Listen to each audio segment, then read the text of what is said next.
আমাদের আজকে lesson 15 and lesson 16 এই দুটো ক্লাস। যেহেতু এর আগে আমাদের একটা ক্লাস মিস গেছে, আমার শরীর অসুস্থ ছিল, যার কারণে আমি এটা দিতে পারিনি। তো আজকে তোমাদের ক্লাস আসলে ইউনিভার্সিটি থেকে আজকে বন্ধের দিন ছিল, যেহেতু 26 তারিখ আজকে। তো আমি তারপরে ক্লাসটা আজকে নিচ্ছি, যেহেতু আমাদের মিস গেছে একটা ক্লাস, সেটা তো সেই মিসের ক্লাসটাই আজকে নিচ্ছি। আজকের যে ক্লাসটা ছিল সেটা কিন্তু আম, হচ্ছে না। তো আমাদের লেসন 14 পর্যন্ত ছিল, লেসন 15 এন্ড 16 সেটা আমাদের ক্লাস আজকে। এর আগে আমরা দেখতেছিলাম, আহ, আমরা কমপ্লেক্স নাম্বার সম্পর্কে পড়তেছিলাম।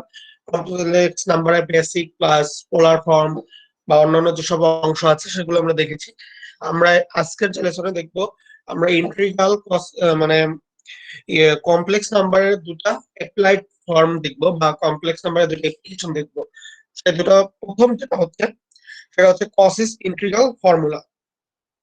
তো এটা দেখেই বোঝা যাচ্ছে এটা ইন্টিগ্রাল ফর্মুলা, বাট এখানে কমপ্লেক্স নাম্বার অবশ্যই লিঙ্ক আপ থাকবে। আমরা স্টেটমেন্টটা দেখি। Statement: if f of z is analytic within an on a close contrast C. এখানে বলছি এফ অফ জেড একটা ফাংশন, সেটা অ্যানালাইটিক হবে একটা ক্লোজ অর্ধবৃত্ত, অর্ধবৃত্ত সি এর ভিতরে। তো এফ অফ জেড, এখানে জেড দ্বারা বোঝাচ্ছে একটা কমপ্লেক্স নাম্বার, বা এফ অফ জেড দ্বারা বোঝাচ্ছে, এখানে জেড দ্বারা বোঝাচ্ছে কমপ্লেক্স নাম্বার, আর এফ অফ জেড দ্বারা বোঝাচ্ছে একটা কমপ্লেক্স ফাংশন। তো আমরা বলেছি যে কমপ্লেক্স রিলেটেড, তার মানে কসেস ইন্টিগ্রাল ফর্মুলাটা কমপ্লেক্স নাম্বার এবং কমপ্লেক্স ফাংশন রিলেটেড।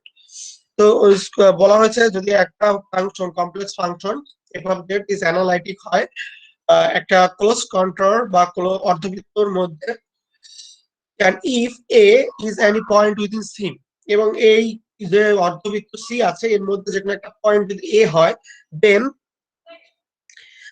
লাস্টে অর এর যে অংশটুকু আছে এটুকু মনে রাখলেই হবে। Integration f of z divided by z minus a d z is equal to twice pi i into f of a. এটাই হচ্ছে আমাদের কসেস ইন্টিগ্রাল ফর্মুলা। তো মানে এখানে একটা ইন্টিগ্রেশন থাকবে, ইন্টিগ্রালটা যে ফরম্যাটে আমাদের দরকার সেই ফরম্যাটটা হলো এই যে পাশে রাইট হ্যান্ড সাইডে যেটা দেওয়া আছে। এই ফরম্যাটে যদি কোনো ইন্টিগ্রাল, কমপ্লেক্স ফাংশনের ইন্টিগ্রালকে নিয়ে আসতে পারি, তাহলে আমরা সেটাকে ইন্টিগ্রেশন না করেই শুধুমাত্র এরকম বসিয়ে দিতে পারি twice pi i into f of a. তার মানে এ এর যে মানটা আছে সেটা যদি নির্ণয় করা যায় ওই ফরম্যাট থেকে, যেহেতু জেড মাইনাস এ ফরম্যাটে থাকবে, তাহলে এখান থেকে এ এর মান যেহেতু বোঝা যাবে, তাহলে এখানে খুব সহজে ইন্টিগ্রেশন না করেই আমরা ইন্টিগ্রালের মান বের করতে পারি। কসেস ইন্টিগ্রাল ফর্মুলাটা মেইনলি হচ্ছে ইন্টিগ্রাল ফর্মুলা, খুব সহজে ইন্টিগ্রাল করা যায়, এবং সেইখানে যে ফর্মটা হবে সেটা হচ্ছে integration f of z divided by z minus a dz. এভাবে আমরা মানে একটা ইন্টিগ্রালকে, কমপ্লেক্স ইন্টিগ্রালকে এভাবে আমরা সলভ করতে পারি সূত্রের মাধ্যমে, সেখানে কোনো ইন্টিগ্রেশন না করেই। তো স্টেটমেন্টে কারো কোনো সমস্যা আছে কিনা?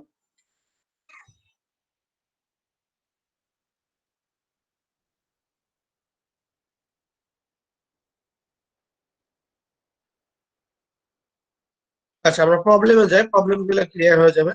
Determine the integral with the help of কসেস integral formula. আমাদের একটা ইন্টিগ্রেশন দেওয়া আছে, এটাকে কমপ্লেক্স মানে কসেস ইন্টিগ্রাল ফর্মুলার মাধ্যমে করতে হবে, এবং এটা অবশ্যই একটা কমপ্লেক্স নাম্বারের বা কমপ্লেক্স ফাংশন, যেহেতু ডিজেড আছে। তো মনে রাখতে হবে যে কসেস ইন্টিগ্রাল ফর্মুলা কিন্তু শুধুমাত্র কমপ্লেক্স নাম্বারের জন্য প্রযোজ্য, এটা রিয়েল নাম্বারের জন্য কিন্তু প্রযোজ্য নয়। আমরা সলিউশনটা করি। তো আমাদের ইন্টিগ্রালটা আছে 1/z into the square plus 9 dz। এটাকে ইন্টিগ্রাল করতে হবে, এটা কমপ্লেক্স ইন্টিগ্রাল। সো এটাকে আমরা দেখি ওই ফরম্যাটে আমরা নিতে পারি কিনা। তো ওই ফরম্যাটে নেওয়ার জন্য আমাদের এফ অফ জেড ধরে নিতে হবে, আর নিচে আমাদের দরকার জেড মাইনাস এ ফরম্যাট। এটুকু করলেই আমরা হয়ে যাবে, যেখান থেকে আমরা এ এর মানটা পেয়ে যাব। তো আমাদের ইন্টিগ্রালটা, দা গিভেন ইন্টিগ্রাল ইজ, লিখলাম এটা। তো এখানে জেড এর দুটো অংশ আছে, জেড আর জেড স্কয়ার প্লাস 9।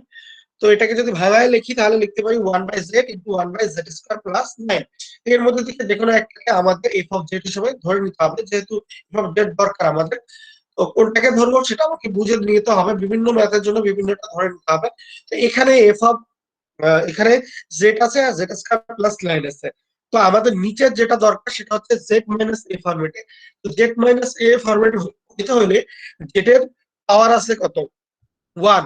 তাই না, ওয়ান বানাইতে হবে। তো এখানে দুটো অংশ আছে, একটা আছে জেড আর একটা জেড স্কোয়ার। দেখা যাচ্ছে যে শুধু জেড যেহেতু আছে, শুধু জেড ছাড়া রাখলে ওটা আমাদের জেড মাইনাস এর জন্য রেখে দিব। বাকি যেটা আছে জেড স্কোয়ার প্লাস 9 এটাকে এফ অফ জেড ধরে নিব। তো let f of z is equal to 1 by z square plus 9, এটাকে 1 নম্বর সমীকরণ দিয়ে লিখে দিব।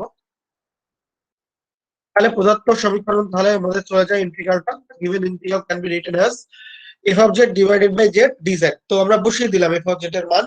তো আমরা নিচে উপরে যেটা দরকার ছিল এফ অফ জেড সেটা পেয়ে গেছি, নিচে দরকার ছিল জেড মাইনাস এ ফরম্যাটে। তো জেড মাইনাস এ ফরম্যাটে আমাদের নিচে শুধু আছে জেড। তো এখানে জেড মাইনাস এ ফরম্যাটে নিতে হলে শূন্য বিয়োগ করে দিলেই হয়ে যাচ্ছে, কারণ জেড মাইনাস জিরো মানে হচ্ছে জেডই, কিন্তু আমাদের এখান থেকে এ এর মানটা আমি সহজে পেয়ে যাচ্ছি। তাহলে আমরা লিখতে পারি জেড মাইনাস জিরো। তাহলে আমাদের f of z divided by z minus a dz ফরম্যাটে চলে আসলো। তাহলে আমরা লিখতে পারি twice pi i into f of zero, সূত্র মতে কসেস ইন্টিগ্রাল ফর্মুলার মতে লিখে দিলাম। তাহলে এবার দরকার হচ্ছে আমাদের এফ অফ জিরো এর মান বের করা। যেহেতু আমরা ধরে নিয়েছি F of z is equal two 1/z² plus 9, এই যে এখানে 1/z² প্লাস 9 ধরে নিয়েছি এফ অফ জেড। তো এখান থেকে এফ অফ জিরো এর মানটা বের করা সম্ভব, তো সেটাই করা হয়েছে। From 1 we have F of z is equal two 1/z² plus 9, অতএব এফ অফ জিরো, যেখানে জেড আছে সেখানে জিরো বসাই দিব। তো 1/0² প্লাস 9 ইজ ইকুয়াল টু 1/9। তো এবার 2 নম্বর সমীকরণে আমরা এফ অফ জিরোর মানটা বসাই দিই, তাহলে আমরা ইন্টিগ্রালের মানটা পেয়ে যাব। এই যে integration 1/z into z² plus 10 dz is equal to twice pi i into 1/9 is equal to twice pi i divided by 9। তো এখান থেকে অ্যান্সার পেয়ে গেলাম। তো আমাদের কস ইন্টিগ্রাল ফর্মুলার মেইন উদ্দেশ্যটা হচ্ছে ইন্টিগ্রেশন না করে কমপ্লেক্স ইন্টিগ্রালকে সূত্রের মাধ্যমে আমরা সলভ করতেছি, যেখান থেকে শুধুমাত্র এ এর মানটা বের করা এবং ওই ফরম্যাটে নিয়ে আসা, এটাই মেইন উদ্দেশ্য। তো এই প্রথম একটা বুঝতে কারো সমস্যা আছে কিনা?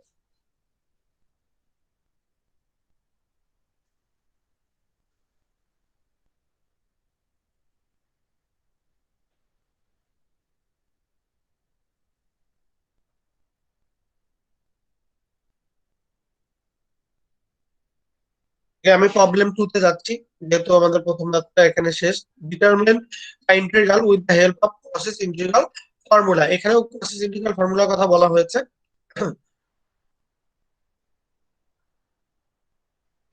ওকে, determine the integral with the help of Cauchy's integral formula. এখানে ইন্টিগ্রেশনটা দেওয়া আছে 1/z² plus 1 into z² plus 9 dz। তো দেখো আগের বারে একটা ছিল জেড এর আর একটা ছিল জেড স্কয়ারের, এবার উভয়টাই কি জেড স্কয়ারে আছে। আমি এবার চাইলে যে কোনোটাকে এখান থেকে এভাবে ধরতে পারবো, কারণ উভয়ের ক্ষেত্রে পাওয়ার সমান আছে।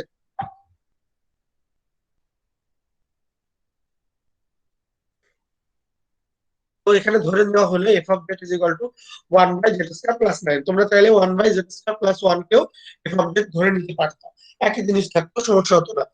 তো ধরে নিলাম, তাহলে এটা এক নম্বর সমীকরণ। তাহলে এবার এই ইকুয়েশনে বসিয়ে দিব আমরা। ইন্টিগ্রালে বসিয়ে দিলে আমরা পাচ্ছি f of z divided by z² plus 1 dz. এখানে এফ অফ জেড, যেহেতু আমাদের নিচের এখানে এখন স্কোয়ার হয়ে গেছে, আমাদের দরকার জেড মাইনাস এ ফরম্যাটে।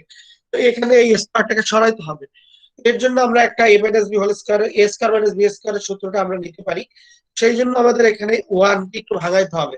আমরা জানি যে i square equal to minus one, আর তাহলে minus i square equal to plus one. তো আমাদের যেহেতু প্লাস ওয়ান আছে, সেই পরিবর্তে আমরা এখানে মাইনাস আই স্কোয়ার লিখতে পারি। যেহেতু আমাদের দরকার এ স্কোয়ার মাইনাস বি স্কোয়ার সূত্র, সেহেতু আমরা আই এর হেল্পটা এখানে নিতে পারি।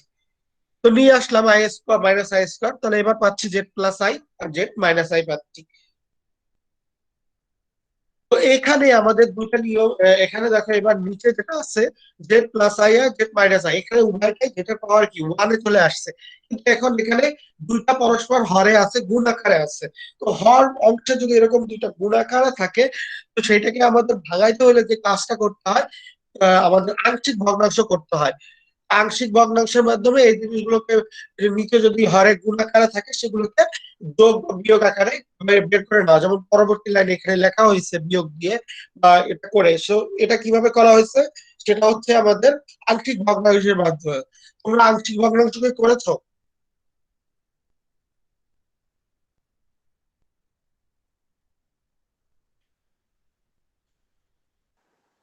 তোমরা কি এর আগে আংশিক ভগ্নাংশ করেছো?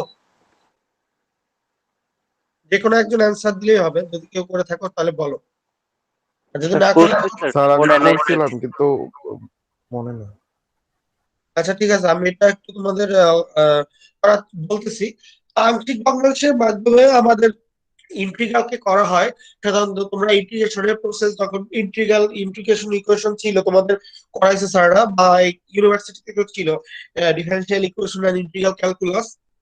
তো ওখানে পড়ানোর কথা এটা, যেহেতু আমি সেটাকে আমি জাস্ট আমি একটু রিক্যাপ করতেছি। আমি এটাকে, যেহেতু আমাদের দরকার হচ্ছে শুধুমাত্র এখান থেকে যোগ বিয়োগ আকারে করার জন্য, আমরা আংশিক ভগ্নাংশের ওই বড় নিয়মে যাব না।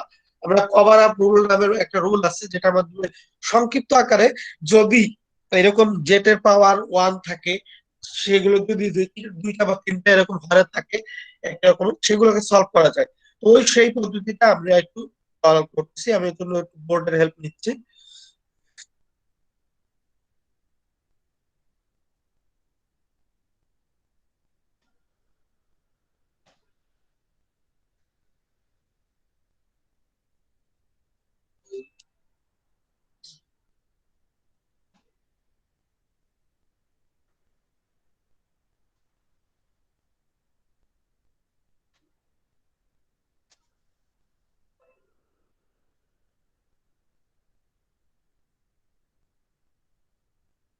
ওকে, যাই হোক, আমি এইটার হেল্পটা নিচ্ছি, যেহেতু আমি ওই গত ক্লাসে ওদের যাদের পড়াইছি এর আগে, সেটা থেকে আমি তোমাদের একটু বোঝানোর চেষ্টা করতেছি। তো আমাদের এখানে যেটা আছে দেখো, 1/z+i × z−i, এটাই তো আমাদের আছে। এটাকে আমরা আংশিক ভগ্নাংশ অথবা কভার আপ রুল, যেটাকে সংক্ষিপ্ত করার জন্য কভার আপ রুল করবো, সেটার হেল্প আমি নিচ্ছি। এখানে হরে আমাদের দুইটা পার্ট আছে, একটা আছে z+i, আছে z−i।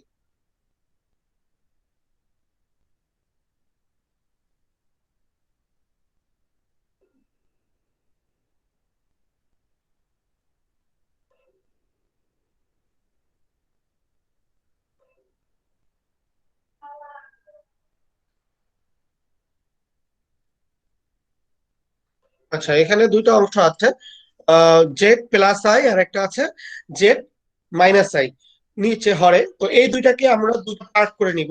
যদি z+i = 0 বসাই এবং z−i = 0 বসাই, তাহলে যে মান দুইটা পাবো জেটের, সেই দুইটা মানের জন্য আমরা এখানে একটু ক্যালকুলেশন করব।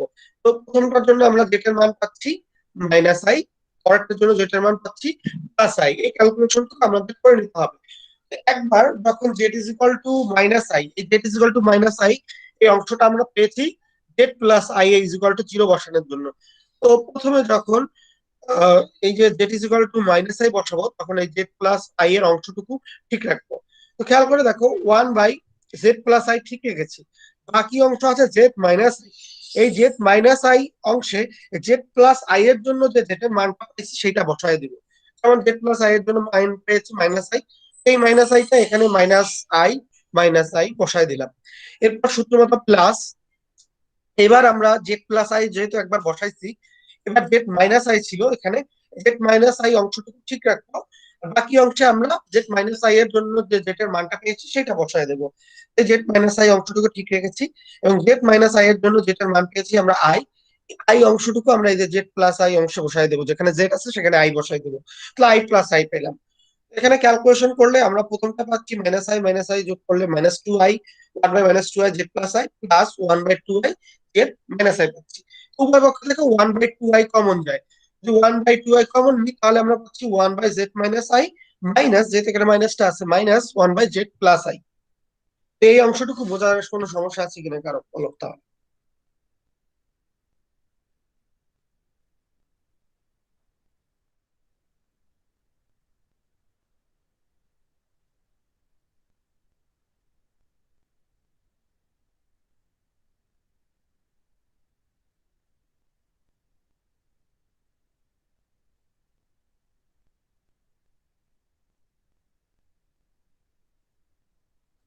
ওকে, যদি সমস্যা না থাকে তাহলে আমরা বোর্ডে চলে যাচ্ছি, ক্লাস যাচ্ছি যেখানে আমরা ছিলাম। আচ্ছা, তাহলে সেই অংশটুকুই আমরা এখানে লিখেছি, দেখো 1/2i 1/z-i মাইনাস 1/z+i। তো এইখান থেকে এই কভার আপ রুলের মাধ্যমে আমরা এটা লিখেছি। এবার 1/2i এটা লেখার পর এফ অফ জেড ডিজিট হবে, এখানে এফ অফ জেডটা লেখা হয় নাই। তো এফ অফ জেডটা যেহেতু এখানে ছিল, আমরা যেহেতু ওয়ান বাই একটা করেছি, তাহলে এখানে এফ অফ জেড ডিজেড হবে। তো আমরা পেয়ে গেলাম। তাহলে এবারে এটাকে দুটা পার্ট করে বিভক্ত করে লিখতে পারি। 1/2i উভয় পক্ষেই আছে, 1/2i integration f of z divided by z minus i d z, এবং minus 1/2i integration f of z divided by z plus i ছিল। তো জেড প্লাস আই কে আমরা এভাবে লিখতে পারি জেড মাইনাস মাইনাস আই। তার মানে জেড প্লাস আই থাকে, যেহেতু আমাদের সূত্র জেড মাইনাস এ ফরম্যাটে, তাহলে আমরা এটাকে ভাঙায় এভাবে লিখতে পারি জেড প্লাস আই ফরম্যাটে, sorry Z minus F F এ ফরম্যাটে লিখতে পারি। তাহলে একবার এ এর মান পাচ্ছি আই, একবার এ এর মান পাচ্ছি মাইনাস আই। সূত্র মতো বসাই দিই, 1/2i twice pi I F of I minus 1/2i into twice pi i into f of minus I বসাই দিলাম। তাহলে আমরা এখন যেটা পেলাম, তো এখান থেকে এফ অফ আই এর মান বের করা দরকার এবং এফ অফ মাইনাস আই এর মান বের করা দরকার। এটা কোথায় বসাবো? এটা আমাদের এখানে বসাবো। F of z is equal two under Z square plus 9 আছে এখানে, এখানে জেড আছে, একবার আই বসাবো, একবার মাইনাস আই বসাবো। বসাই, ওই f of z is equal to 1 by z square plus 9 আছে, এফ অফ আই এর মান পাচ্ছি আই স্কয়ার, যেহেতু জেড স্কয়ার আছে যেহেতু i square plus 9, i square মানে হচ্ছে -1, -1 প্লাস 9 ইজ ইকুয়াল টু 1/8। আর এখানে আবার মাইনাস আই বসাইলে, তো মাইনাস আই এর whole square that means plus i square, ওটা পেলেও আমরা সেম জিনিসই পাচ্ছি, -1 plus 9 is equal to 1/8। F of i এর মানও পাচ্ছি 1/8, এফ অফ মাইনাস আই এর মানও পাচ্ছি 1/8। তো এই দুইটা মান আবার এখানে বসাই দিই, বসাই দিলে ক্যালকুলেশন করলে দেখবো অ্যান্সার 0 চলে আসছে। তো এভাবে করে আমরা যে কোনোটা যদি স্কোয়ার দুটো থাকে সেগুলোকেও সলভ করতে পারি। তাহলে যদি কোনো কোশ্চেন থাকে এখানে, তাহলে প্রশ্ন করতে পারো।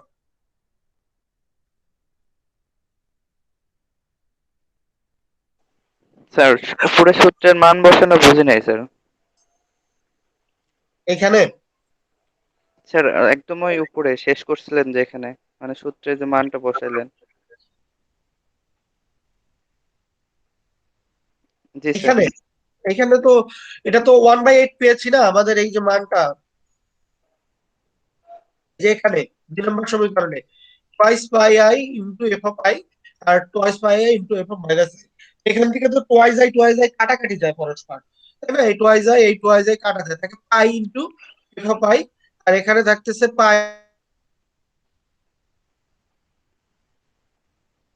মাইনাস আই এর মান পেয়েছি 1/8। উভয়টা দুইটারই মান পেয়েছি 1/8, সেই 1/8 এখানে বসানো হয়েছে, এই যে 1/8, 1/8 এখানে কাটাকাটি করলে টোয়াইস আই কাটা যায়, থাকে পাই/8, এখানেও পাই/8। তো পাই/8 কাটাকাটি যে 0 হবে answer। জি স্যার। ওকে, এখানে আরো এক্সাম্পল করে দেওয়া আছে, তোমরা এগুলো দেখে নিবে, 3-4 যে এক্সাম্পল দেওয়া আছে, এই যে এক নিয়মে যে নিয়মগুলো করাইছি সেই একই নিয়মেই আছে।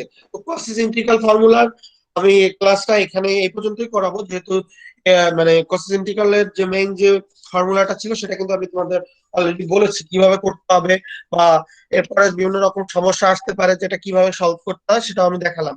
তো প্রথম লেকচারে এটাই ছিল যে কসিস ইন্টিগ্রাল ফর্মুলা এবং তার যে ম্যাথ গুলো আছে সেভাবে। তো এটা কারো প্রশ্ন আছে কিনা কোনো?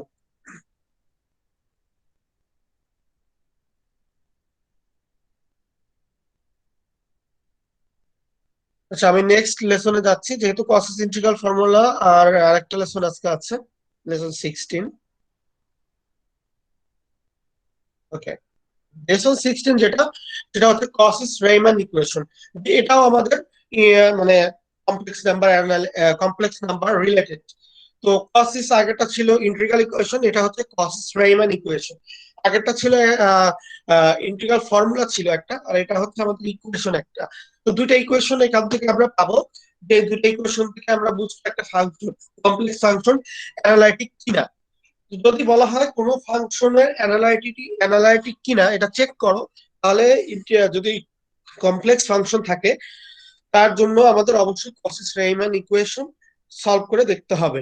আর আগেরটা বলা হয় যে কোনো ইন্টিগ্রালকে সলভ করতে বলা হয়, সেটা হচ্ছে কসিস ইন্টিগ্রাল ফর্মুলা মাধ্যমে করতে হবে। তো আমরা স্টেটমেন্টটা দেখি, let f of z is equal to uxy plus iv ixy।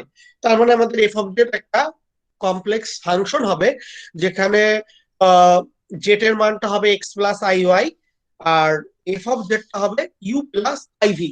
তার মানে আমরা ফাংশনটাকে ধরতেছি ইউ প্লাস আইভি এবং জেটার মানটা ধরতেছি এক্স প্লাস আই ওয়াই, যার কারণে ইউ কমা এক্স ওয়াই লেখা হচ্ছে। এক্স ওয়াই মানে হচ্ছে ইউ এর যে ফাংশনটা হবে সেটা এক্স ওয়াই রিলেটেড হবে, তার মধ্যে ভেরিয়েবল হিসেবে এক্স ওয়াই থাকবে। তো যাই হোক, এটাকে একটা be an analytic function within R, then the Cauchy stream equation is del u by del x is equal to del v by del y. এটা এক নাম্বার। Del u by del y is equal to minus del v by del x. আমাদের এই দুইটা equation যদি satisfy করে তাহলে আমরা বলতে পারবো যে এফ অফ জেড যে ফাংশনটা সেটা অ্যানালাইটিক।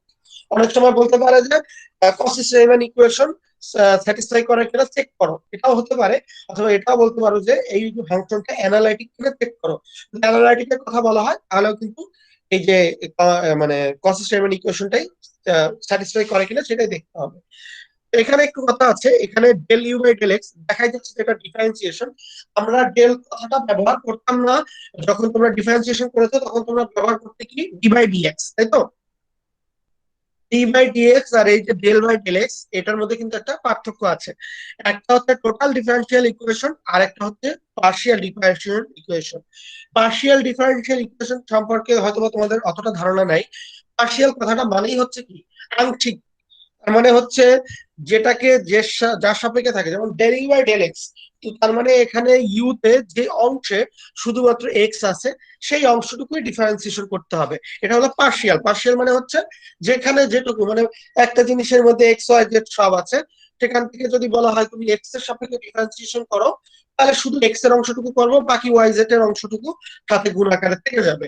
এটা হচ্ছে আংশিক ভগ্নাংশ। কিন্তু যদি এরকম বলা হতো ডি ইউ বাই ডিএক্স, তাহলে কিন্তু এক্স ওয়াই জেড এর যত কিছুই থাকুক প্রত্যেকটাকে ইউ ভি সূত্র করে করে পুরোটাকে তোমার ইন্টিগ্রেশন ডিফারেন্সিয়েশন করা লাগবে। ঠিক আছে? তো মেইন পার্থক্য এখানে টোটাল ডি থাকলে বোঝাচ্ছে টোটাল ডিফারেন্সিয়াল ইকুয়েশন, যেটার মাধ্যমে যতগুলো ভেরিয়েবল থাকবে প্রত্যেকটাকে ডিফারেন্সিয়েশন করে দেখাতে হবে। আর ডেল থাকলে বুঝাবে পার্শিয়াল ডিফারেন্সিয়াল ইকুয়েশন, তার মানে শুধুমাত্র যেটা সাপেক্ষে ডিফারেন্সিয়েশন করতে বলা হয়েছে শুধু সেটুকু ডিফারেন্সিয়েশন করলে হবে, বাকি সেখানে x Y Z A B C D যা থাকুক আমাদের সেটা কেয়ার করার দরকার নেই। ব্যাপারটা ক্লিয়ার কিনা যে পার্শিয়াল, যেমন এখানে ডেল কথাটা ব্যবহার করেছি, এই ব্যাপারটা ক্লিয়ার কিনা?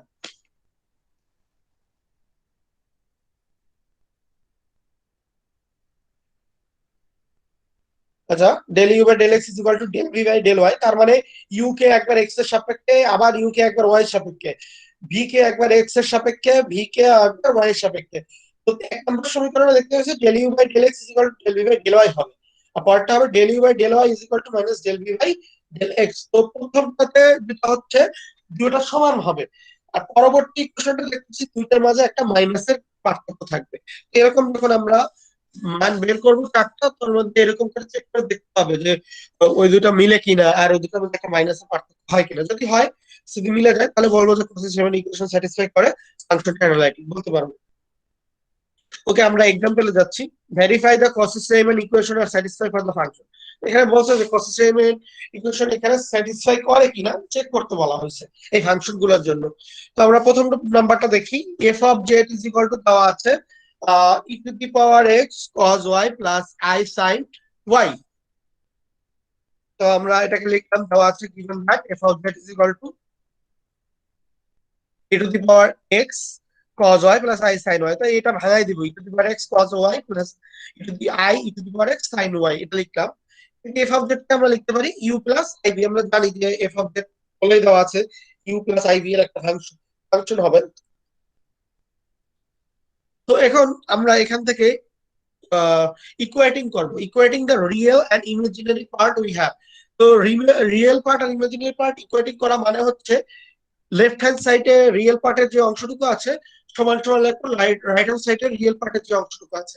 লেফট হ্যান্ড সাইডে ইমাজিনারি পার্টের যে অংশটুকু আছে, রাইট হ্যান্ড সাইডে ইমাজিনারি পার্টের যে অংশটুকু আছে তারা পরস্পর সমান। তার মানে লেফট হ্যান্ড সাইডে রিয়েল পার্ট আছে ইউ, আর রাইট হ্যান্ড সাইডে রিয়েল পার্ট আছে e to the power x cos y. তার মানে u is equal to e to the power x cos y. Left hand সাইডে ইমাজিনারি পার্ট আছে v, right hand সাইডে imaginary part আছে e to the power x sine y. তার মানে v এর মান পাচ্ছি e to the power x sine y. তার মানে ইউ এর ভি এর মান আমরা পেয়ে গেলাম। এই যে u equal to e to the power x cos y এক নম্বর সমীকরণ দিলাম, v is equal to e to the power x sine y 2 নম্বর সমীকরণ দিলাম। এবার কাজ হচ্ছে ইউ কে একবার এক্স এবং একবার ওয়াই এর সাপেক্ষে পার্শিয়ালি ডিফারেন্সিয়েশন করা, ডিকেও সিমিলারলি একই কাজ করা। Partially differentiating equation 1 and 2 with respect to x and y respectively we get. তো আমরা বলেছি যে এই প্রথমে 1 নম্বর সমীকরণকে একবার x এর সাপেক্ষে আর একবার y এর সাপেক্ষে পার্শিয়াল ডিফারেন্সিয়েশন করব, আবার সিমিলারলি 2 নাম্বারটাকেও সেই একই কাজ করব। স্যার হ্যাঁ বলো। একজন ওয়েট করতেছে। হ্যাঁ হ্যাঁ, জি।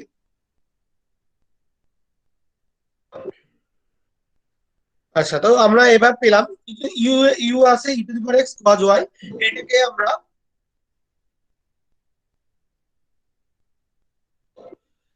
তো ইউ ইজ ইকুয়াল টু আছে e to the power x cos y, এটাকে আমরা এবার এক্স এর সাপেক্ষে একবার এবং আরেকবার ওয়াই এর সাপেক্ষে পার্শিয়ালি ডিফারেন্সিয়েশন করব।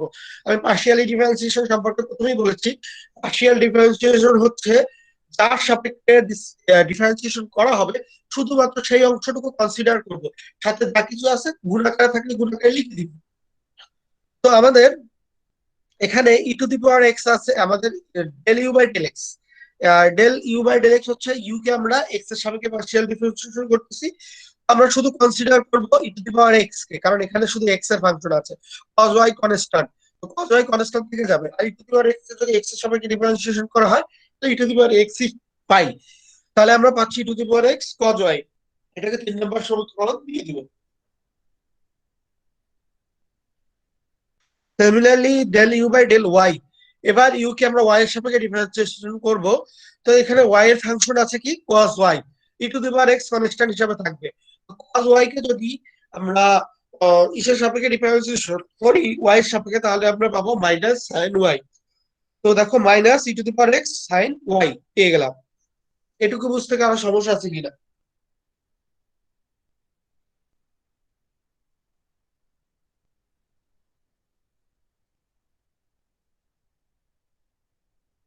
না স্যার।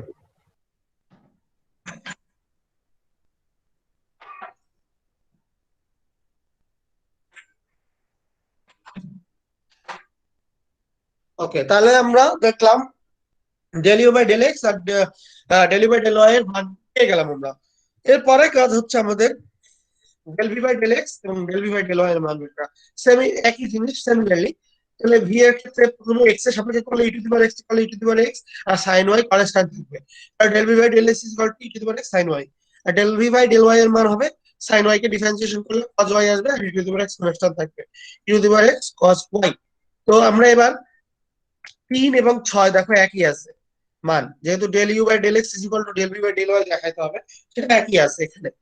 আর 4 এবং 5 এ দেখতেছি যে del u by del y এবং del v by del x এর যে মানটা আছে এর মধ্যে কি একটা মাইনাসের পার্থক্য আছে, তো আমাদের তো এটাই দেখাইতে হবে, দেখা ছিল cos এর ইকুয়েশন, সেটা আমাদের যেহেতু মিলে গেছে, দেখো কলম 3 এন্ড 6 উই গেট এই দুইটা সমান del u by del x is equal to del v by del y, কারণ 4 and 5 del u by del y is equal to minus del v by del x. তাহলে আমাদের কি cos এর যে equation দুটো ছিল সে দুটো কি করছে, স্যাটিসফাই করছে।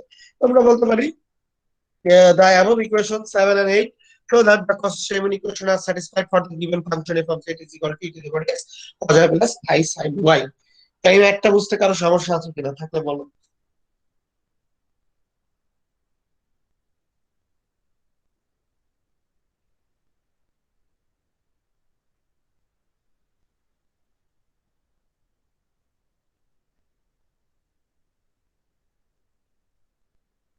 ওকে, এবার 2 নাম্বারটা সেভ হয়েছে, আমরা 3 নাম্বারটা দেখবো এখানে।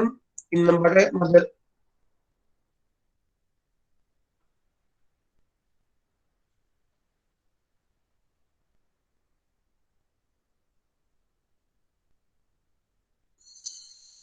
দেখো 3 নাম্বারে আমাদের যেটা আছে দেওয়া আছে f of z is equal to sin 2z। তো f of z is equal to sin 2z দেওয়া আছে, তো আমাদের এখানে এটাকে ধরে নিব, তাহলে u plus iv f of z এবং sin 2z আছে, তো আমরা 2z কে আমরা z কে লিখতে পারি কি x প্লাস iy। আমি বলেছি f of z is equal to u plus iv এবং z is equal to x plus iy, তাহলে আমরা সেই অনুসারে আমরা এখানে লিখতে পারি sin 2 into x plus iy, তাহলে 2 টা গুণ করে দিলে আমরা পাচ্ছি 2x প্লাস i 2y। তো 2x প্লাস i 2y পেয়ে যাচ্ছি, তাহলে এটাকে একটু ভাগায় আমাদের একটা সূত্র আছে। আহ আমাদের সূত্রটা হচ্ছে সাইন এ প্লাস বি এর আমাদের একটা সূত্র আছে। Sine a plus b equal to হচ্ছে sine a cos b plus cos a sine b. তো দেখো এটা যদি করি, সাইন এ প্লাস বি এর সূত্র হচ্ছে sine a into cos b plus cos a into sine b. তাহলে এখানে এ হচ্ছে 2x আর বি হচ্ছে i2i। সেই অনুসারে আমরা এখানে লিখে দিলাম এটা। তো এখানে এবার আমাদের একটা সূত্র আছে যে cos i ex যদি থাকে এটাকে লিখতে পারি cos হাইপারবোলিক x। এই দ্বারা বোঝাচ্ছে হাইপারবোলিক। cos i x যদি থাকে সেটাকে লিখতে পারি cos hyperbolic x। sin i x যদি থাকে সেটার জন্য সূত্র হচ্ছে i sin হাইপারবোলিক x। তো i যদি ফাংশন cos বা sin এর ফাংশন আকারে থাকে তাহলে উভয় হাইপারবোলিক হয়ে যাবে। এবং এর মধ্যে পার্থক্যটা হচ্ছে যদি যখন i মানে sin এর জন্য করব তখন এই আইটা আবার বাইরেও চলে আসবে। তো সিমিলারলি এখানে আমাদের যেটা আছে দেখো cos i2i আছে এবং sin i2i আছে। তাহলে প্রথমটা হয়ে যাবে cos হাইপারবোলিক 2i, আর পরেরটা এই আইটা বাইরে যাবে i cos 2x into sin hyperbolic 2y। এই লাইনটা ক্লিয়ার কিনা? জি স্যার। আচ্ছা, তো এরপরে যেটা কাজ হচ্ছে ইউ আর ভি এর মান বের করা। আগের মতো রিয়েল পার্ট আর ইমাজিনারি পার্ট ইকুয়েটিং করবো আমরা। তো ইকুয়েটিং করলে আমরা ইউ এর মান পাবো sin 2x cos hyperbolic 2y, আর ভি এর মান পাবো cos 2x sin hyperbolic 2y। সেটাই লেখা, u is equal to sine, যেটা লেখা বলেছি, এবং ভি ইকুয়াল টু সেটা ইকুয়েটিং করে আমরা পেয়েছি। এবার কাজ হচ্ছে ইউ কে পার্শিয়ালি ডিফারেন্সিয়েশন করবো ইউ আর ভি এর মাধ্যমে, আবার ভি কে পার্শিয়ালি ডিফারেন্সিয়েশন করবো ইউ আর ভি এর মাধ্যমে। তো এখানে একটা জিনিস হচ্ছে যে হাইপারবোলিকের ক্ষেত্রে যে কথাটা আছে, যেমন cos x এটাকে যদি আমরা ডিফারেন্সিয়েশন করি তাহলে আমরা পাই কি মাইনাস সাইন এক্স।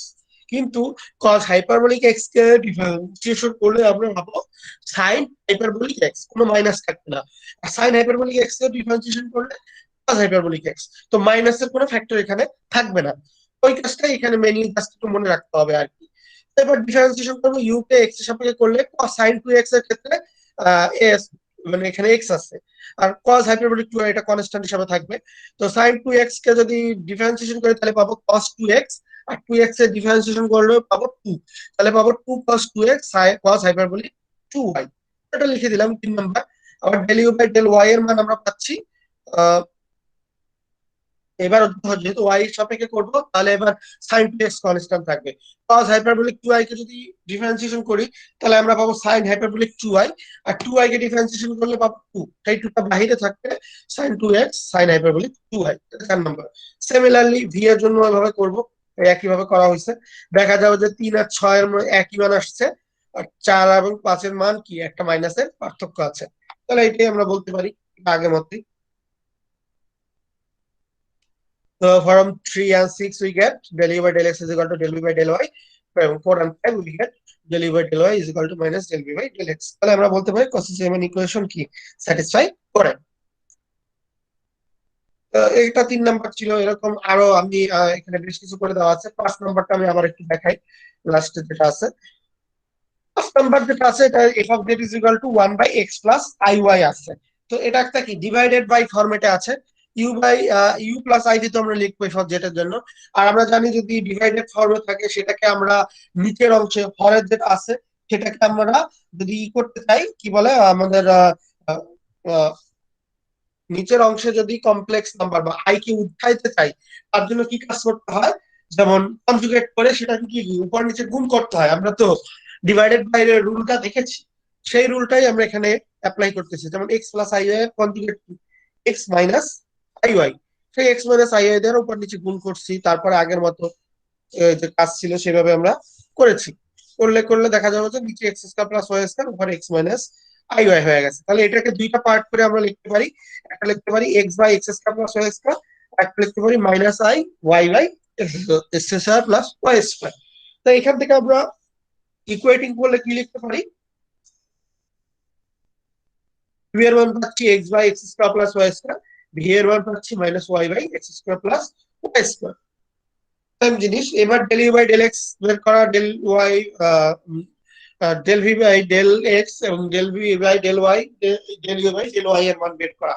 তো এখানে আমরা ইউ বাই ভি এর সূত্র কিন্তু এখানে ব্যবহার করতে হবে, তাই না? যখন del u by del x করবো তখন দেখো এই উপরে কি এক্স আছে, নিচেও এক্স আছে, তাহলে ইউ বাই এই পুরোটা এক্স, ইউ বাই ভি, যে ডিফারেন্সিয়েশনের ইকুয়েশন আছে, সূত্র আছে, সেটা অ্যাপ্লাই করবো। যেমন v square v into del u by del x minus u into del v by del x, সেই একই সূত্র অ্যাপ্লাই করে এখান থেকে মান বের করবা। করলে এটা পাইছি আমরা del u by del x এর, আর del u by del y এর মান বের করবো যখন, তো দেখো del u by del y এর মান যখন আমরা বের করতেছি, del u by del y এর মান, এখানে দেখো ওয়াই কয়টা আছে, শুধুমাত্র একই জায়গায় আছে, নিচেরটায় আছে, তাহলে এটা কিন্তু আমাদের ইউ বাই ভি করতে হবে না। যদি এখানে উপরে ওই ওয়াই থাকতো, নিচেও ওয়াই থাকতো, তাহলে আমাদের ইউ বাই ভি করা লাগতো। কিন্তু যেহেতু একটা আছে শুধু y x square y square, তাহলে এখানে এক্স কনস্ট্যান্ট থাকবে। নিচের যে পুরো অংশটা আছে এটাকে আমরা উপরে নিয়ে যাব।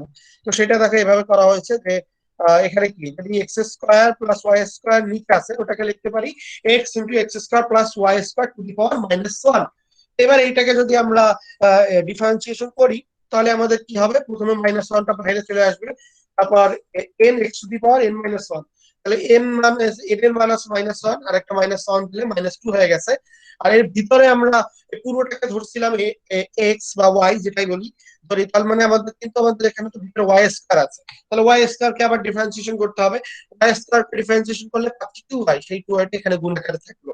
তাহলে এরপরে পুরোটা যে x square plus y square -2, that means নিচে চলে যাবে, এটা x square plus y square whole square চলে যাবে ডিভাইডেড বাই আকারে, আর উপরে পাচ্ছি -2xy, এটা 4 নম্বর সমীকরণ। এবার del v by del x, একই নিয়ম, ওখানেও সম্ভবত del v by del x এ আমরা খেয়াল করে দেখি, del v by del x শুধুমাত্র কিন্তু একটা এক্স আছে, ওই একই রকম করে ওইটাকে মাইনাস পাওয়ারে ওয়ানে নিয়ে তারপর করতে হবে, সেটা করা হয়েছে। পরবর্তী del v by del y যখন বের করবো, তখন কিন্তু এটাকে ইউ বাই ভি এর সূত্রে নিতে হবে, কারণ দেখো ওয়াই উপরেও আছে ওয়াই নিচেও আছে, তাহলে ইউ বাই ভি এর সূত্র চলে যাবে। সিমিলারলি যেমন প্রথমটা del u by del x করছি, সেই একই প্রসেসে এখানে del v by del y এর মানটাও বের করা হয়েছে। তো দেখা যাবে ওই ওইরকমই 3 আর 6 একই হয়েছে, 4 এবং 5 একই হয়েছে, মানে মাইনাস পার্থক্য আছে। তো এভাবে করে আমরা সলভ করতে পারি। প্রত্যেকটা কিন্তু সলভ হয়ে গেছে, যে অ্যাবাভ ইকুয়েশন কসেস এবং ইকুয়েশন আর স্যাটিসফাইড। তো এটুকু ছিল আমাদের আজকের লেসনে। আজকের লেসনের যে ক্লাস করলাম দুইটা, এটা থেকে একটা অ্যাসাইনমেন্ট এবং আগের যে ক্লাস ছিল সেটা থেকে একটা অ্যাসাইনমেন্ট আজকে তোমাদের দেওয়া হবে। 20 মার্কসের অ্যাসাইনমেন্টের কথা বলেছি, দুইটা অ্যাসাইনমেন্ট দেওয়া হবে, যেহেতু তোমাদের ফাইনাল পরীক্ষা তো নিশ্চয়ই সামনের মাসের 15 তারিখ বা 20 তারিখের মধ্যে হবে।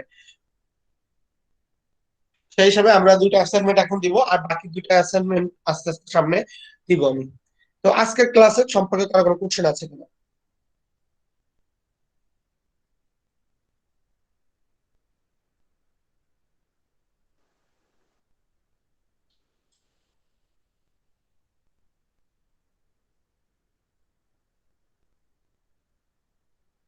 ওকে, যদি সমস্যা না থাকে আইডি গুলো সবাই দিয়ে দাও, এবং দুইটা অ্যাসাইনমেন্ট কিন্তু দেওয়া হবে, সেটা আমি বলে দিয়েছি আগে। স্যার আমার একটা কথা ছিল স্যার। হ্যাঁ বলো। স্যার ওই আমি স্যার নেক্সট ক্লাসে করছিলাম তো, কিন্তু স্যার প্রেজেন্টটা দিতে পারলাম না স্যার। এবার 2বার লিখে দিও, তাহলে হচ্ছে ঠিক একসাথে আছে। হচ্ছে।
সমস্যা না থাকলে তোমরা লিভ নিতে পারো আজকে ক্লাস।